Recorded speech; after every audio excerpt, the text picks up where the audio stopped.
Con su venia, Presidenta, efectivamente estamos ante un hecho constitucional delicado, complejo, y tenemos un dato objetivo cierto que nos debe guiar.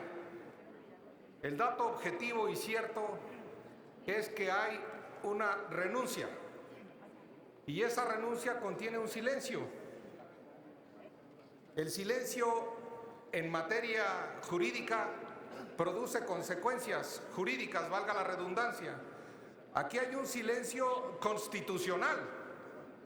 Aquí hay un silencio, por lo tanto, político, de uno de los altos cargos de la nación que establece la Constitución General de la República.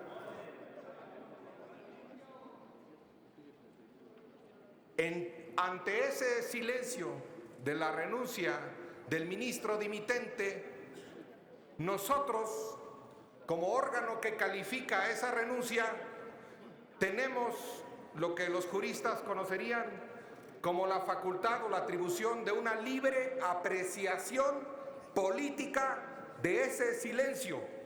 Somos un órgano político, nos rige la Constitución política, pues tenemos la libre apreciación política de colmar ese silencio con palabras. A eso he venido yo a esta tribuna. Por supuesto que niego lo que aquí se afirmó de que hay un ciclo, de que se abre un ciclo de impunidad. Lo niego categóricamente. No hay renuncia apalabrada. Y vengo aquí a poner palabras para que haya una renuncia empalabrada. ¿Cuál es la palabra de la 4T ante esa renuncia? Eso es lo que vengo a decir yo aquí. ¿Cuál es la palabra? Porque la valoramos ese silencio políticamente. La palabra es que aquí hay sospechas de desequilibrio entre los poderes. Eso se decía del gran ministro José Ramón Cosío, que decía que iba a ser empleado de Fox. Eso se decía del gran ministro Arturo Saldívar, que decían que iba a ser empleado de Calderón. Ese argumento de adivinar el futuro y adivinar cómo van a votar en las sentencias ya se niega con los dos ministros que ustedes aprobaron. No estaba yo en ese momento. Yasmín Esquivel vota en contra de la pretensión presidencial de darle capacidad de bloqueo a las cuentas bancarias de la UIF indiscriminadamente, y le carga el proceso a la UIF para que fundamente y motive. Y se votó en la sala, por cierto, en la que participa el ministro dimitente, en una contradicción de tesis 78-2019. El ministro González Alcántara Carrancá vota a favor de la ley de remuneraciones, en contra de la pretensión del presidente. Ya tenemos datos de autonomía y de imparcialidad de los dos ministros que se aducen son López Obradoristas.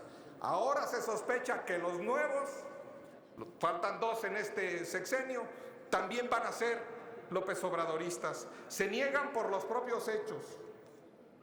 Lo que la 4T sí quiere decir con palabras y llenar ese silencio es que nosotros sí le dijimos a los ciudadanos, sí lo hemos dicho, que queremos divorciar la política de los negocios que se hacen en los tribunales. Sí queremos divorciar la política de los abogados influyentes que nombran magistrados, que les cambian la adscripción, que quitan los turnos, que compran ausencias, que le dan un plazo en el Tribunal Electoral a unos. El presidente está desmontando la herencia de Enrique Peña Nieto. Nosotros no haríamos mal en desmontar y revisar la herencia que nos dejó Emilio Gamboa.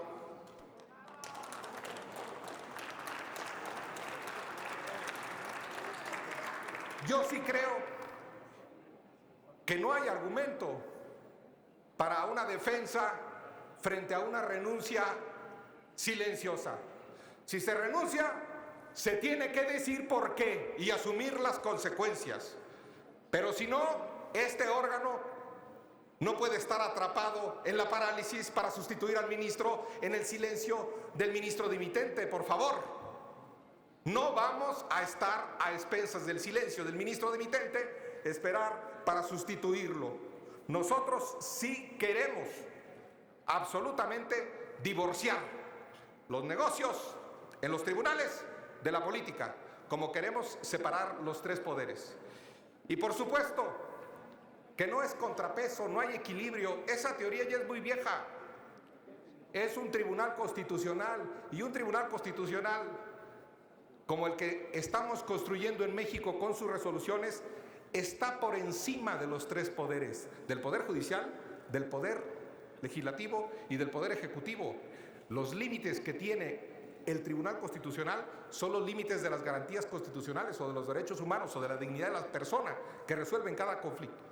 El Tribunal Constitucional, en cualquier lado, desde Kelsen, está por encima de los tres poderes de la Unión. Yo también quiero dejar a la mesa directiva una solicitud como la que se dejó anteriormente. Aquí está completa la sentencia de la Corte Interamericana de Derechos Humanos en el caso de mujeres víctimas de tortura sexual en Atenco contra el Estado mexicano, que ordena investigar a los altos mandos de esa tragedia de Atenco. Aquí dice esa sentencia que hay altos mandos involucrados: el gobernador del Estado de México, el secretario de Seguridad entonces y algunos otros altos mandos. Y aquí está en la página 26, dice claramente, y en la página 124 ordena que se investiguen. Si se le va a pedir al presidente que nos dé unas palabras sobre ese silencio, yo le dejo aquí a la mesa directiva esta sentencia para que se le turne a la Fiscalía General de la República. Si hay con qué llenar esos silencios. No hay renuncia apalabrada. Muchas gracias.